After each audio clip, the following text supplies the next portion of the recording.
Glenn Greenwald voltou. Tinha muita gente que estava achando estranho, reclamando que como que um jornalista que tinha 6 gigabytes de conversas ilegais e criminosas mostrando as entranhas da organização criminosa criada por Alexandre de Moraes dentro do STF, do TSE, de repente tinha ficado em silêncio. Será que ele ficou com medo? Será que Moraes conseguiu intimidá-lo ao ponto dele abrir mão de reportar e soltar mais artigos sobre as conversas? Não. Glenn Greenwald estava se preparando para vir para a guerra. Ele teve 2 participações, duas aparições recentemente em um podcast e a outra ele sozinho falando, onde ele soltou bombas e disse coisas que com certeza vai deixar o Alexandre de Moraes e a organização criminosa com muito medo. Dizendo ele tem muito mais para ser soltado e ele não parou só no Alexandre de Moraes. Falou abertamente outras coisas que com certeza são bombásticas e podem inclusive incorrer na sua prisão. Vamos assistir os melhores trechos, os trechos bomba da participação do Glenn Greenwald. É rapidão. Mano, tem alguma coisa aí para colocar desses arquivos que foram, Léo? É tudo na primeira página do Folha, que obviamente tem um grande impacto. O primeiro é outra coisa que isso muitas vezes acontece, que quando essas pessoas não sabem o que você tem, eles se defendem, já saem para se defender sobre o que você está mostrando, não é isso? Eles vão falar coisas que não é verdade, que é falso, não sabendo que vocês têm provas que podem mostrar na hora que eles disseram que eles disseram é falso. Quando o Alexandre de Moraes manifestou sua própria defesa, também Gilmar Mendes e Luiz Barroso e outros ministros do STF defendendo Alexandre de Moraes. Mas uma das coisas que ele disse é que tudo que ele fez nesse sentido, comunicando com o TSE, pedindo... O que era o conteúdo, só para o pessoal entender? Vou explicar daqui um minuto. Tá. Só que ele disse que tudo foi documentado no processo público. Ele não estava escondendo nada. Certo. Só conseguimos provar muito rápido que isso era mentira, que tinha 3, 4, 5 processos, pelo menos. Ok, aqui ele explica que tem muita coisa ainda para soltar e que eles seguram justamente esperando que o outro lado fale uma mentira e eles tenham nas próprias gravações a prova de que aquela mentira foi falada.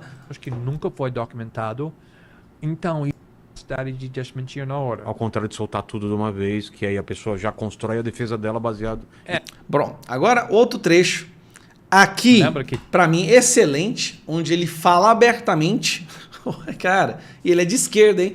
Ele fala abertamente que o judiciário brasileiro soltou o Lula propositalmente para derrotar Bolsonaro. É como se houvesse um complô. Isso é o Glenn Greenwald falando, tá? Trump foi censurado quando ele era o presidente eleito dos Estados Unidos. No Twitter, né?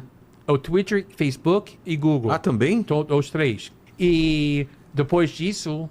eles tentaram prender ele, o plano do Partido Democrático, a mídia, era vamos prender ele para impedir ele de ser candidato de novo. Então, é exatamente a mesma coisa acontecendo aqui no Brasil, ou seja, que pessoas têm medo genuíno do movimento Bolsonaro, em parte porque Bolsonaro ganhou com milhões de votos, ele ganhou com facilidade contra Haddad e Manuela Dávila. E a última eleição foi muito equilibrada, voto a voto. Poucos votos depois de tudo que eles fizeram contra o Bolsonaro. E, como eu disse, eu acho que a única pessoa que conseguiu ganhar Bolsonaro era Lula. E por causa disso, eles não soltaram Lula por causa da minha reportagem. Eles soltaram Lula usando minha reportagem como pretexto, porque eles saberam que a única pessoa que tinha chance de derrotar Bolsonaro era Lula. Senão, Bolsonaro reeleito. Seria reeleito sem problema nenhum. Basicamente, ele acabou de falar que houve um complô do judiciário para impedir Bolsonaro de ser reeleito e soltar um condenado criminoso para poder fazer isso. É isso que ele disse? É isso que ele disse. Eu não tinha nenhuma outra pessoa que tinha capacidade de desafiar ele. Eu acho que só Lula. Lula ainda tem uma grande conexão para o povo, obviamente. Então, e o Bolsonaro tem grande carisma, também Lula tem. Então, eu acho que eles têm um objetivo político de derrotar o movimento Bolsonaro. Eles não têm confiança que eles conseguem fazer isso dentro das regras democráticas. Que afirmação, hein? Dentro das regras do jogo. Então, aqui no Brasil, você sente que está acontecendo isso mais do que o normal? Alguma ideologia política ela tá dominando a narrativa, assim, e escondendo ou ou mudando, porque a gente está vendo agora queimadas muito fortes aqui, né? E a gente tinha a mídia tratando de um jeito e hoje parece tratando de outro jeito o mesmo problema, um problema maior. Você sente uma diferença em relação a isso? Eu acredito que a mídia, a grande mídia no Brasil, sempre era bem corporativa, ou seja, que controlado pelos mesmos interesses industriais, bem ricos. Essa grande imprensa, né? Os donos dessa grande mídia. Sim, tem a mesma ideologia, o mesmo interesse, mas sem dúvida nenhuma, com a eleição do Bolsonaro, tudo mudou e se tornou pior ainda. Porque agora eu acho que muitos jornalistas não estão acreditando mais que sua missão é uma missão jornalística. Isenta. Acho que tem um objetivo, uma missão em cima disso, que é destruir o movimento Bolsonaro. Agora, o último vídeo, Glenn Greenwald afirmando que está sendo ameaçado para não soltar o restante, o que mais ele tem nas conversas nos 6 GB. A Revista Oeste e outras que ele queria banir no internet. Ele disse, procura evidência da crime. Isso vem do chefe de gabinete de Alexandre de Moraes. E quando a TSE voltou e disse que, infelizmente não conseguimos encontrar nenhuma evidência da criminalidade, a resposta foi, usa criatividade. Ou seja, que seja criativo de criando um crime, mesmo que não existe. Então, tem muitas revelações dentro dessa primeira 10, 11 artigos que já foram publicados nas primeiras 2, 3 semanas, que já tem muita evidência de coisas que exigem e merecem muito mais investigação e debate do que até hoje aconteceu. Obviamente, essa reportagem tinha um grande impacto em vários sentidos, fortalecendo a ideia que Alexandre de Moraes estava usando o seu poder, passando limites, fortalecendo a crença de alguns setores que ele deveria sofrer impeachment.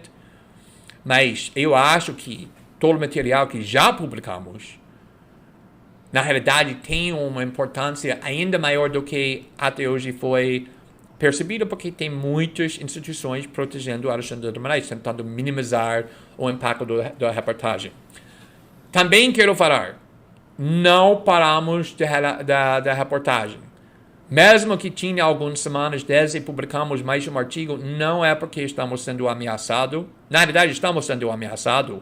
Uma das coisas que Alexandre de Moraes fez na primeira semana é que ele incluiu não só as fontes, as supostas fontes, ou os fontes que eles acreditam que eram nossas fontes, mas também incluiu a Folha de São Paulo e os dois jornalistas assinando o material, o Fábio e eu, dentro do inquérito criminal sobre fake news. E já... Rapaz, eu não sabia disso não. O Alexandre de Moraes colocou a Folha de São Paulo no inquérito das fake news. Tinha reportagem ontem no Globo que a delegacia do Polícia Civil que está investigando recebeu uma ordem de entrar em contato não só com as fontes que eles suspeitar são as fontes, mas também com jornalistas. Mas mesmo assim, sendo ameaçado, nunca na minha carreira eu parei por causa de ameaças. E nunca vou ser impedido por isso, porque eu entendo meus direitos como jornalista, e o minuto que o jornalista está intimidado pelas ameaças, não é mais um jornalista. Um jornalista tem que enfrentar esses riscos, porque o trabalho dos jornalistas é enfrentar os mais poderosos. E, obviamente, quando está publicando os segredos de poderosos que eles não querem o público soubesse, eles vão reagir de uma forma muito agressiva, e estou esperando isso, eu já vi isso várias vezes, e jamais isso pararia a reportagem. Então, ainda estamos trabalhando com outro material, com outra reportagem, que ainda eu acho é bem importante, só que é sempre o caso que algumas reportagens no começo é um pouco mais fácil, porque todo o material no arquivo é suficiente para explicar o que aconteceu, mas muitas vezes tem uma parte do material não é completado, e exige que você tenha jornalismo lá fora do arquivo, falar com fontes, fazer investigações, tentar entender exatamente o que aconteceu. Esse processo está continuando, eu estou trabalhando essa coisa, outras pessoas na equipe jornalística ainda estão trabalhando, então nós não paramos, nós não desaparecemos Eu entendo a falta de paciência. Quero mais, quero mais, quero mais. Mas, infelizmente, Bom, aqui ele fala, né? Tá sendo ameaçado, não vai parar, tem muito mais para ser publicado ainda. Não tem condição do Moraes se manter no poder. Não tem condição. Esses senadores que até agora não se posicionaram vão entrar para a história como senadores, eu vou publicar de novo aqui, ó, vão entrar para a história como senadores que deixaram o Brasil virar uma ditadura. Os senadores que não defenderam os seus eleitores. Isso mesmo, são senadores que não defenderam seus eleitores. E são esses aqui, ó, até agora, aqueles que se recusam a se posicionar. São esses senadores, os senadores que se recusam a se posicionar, as pessoas que até hoje estão do lado do Alexandre de Moraes. Se está indefinido ainda, a gente já sabe o que lado que essa pessoa está. Então fale com o seu senador. É só entrar nesse site aqui, ó, votossenadores.com.br. Você vai clicar no link lá do seu senador embaixo e vai poder falar com ele nas redes sociais, no gabinete, por e-mail. Vamos agilizar, galera. Não perca o foco. Vai vir mais bomba contra Alexandre de Moraes. Então a gente tem que aproveitar esse momento, que é a única oportunidade que a gente teve até hoje. Abraço.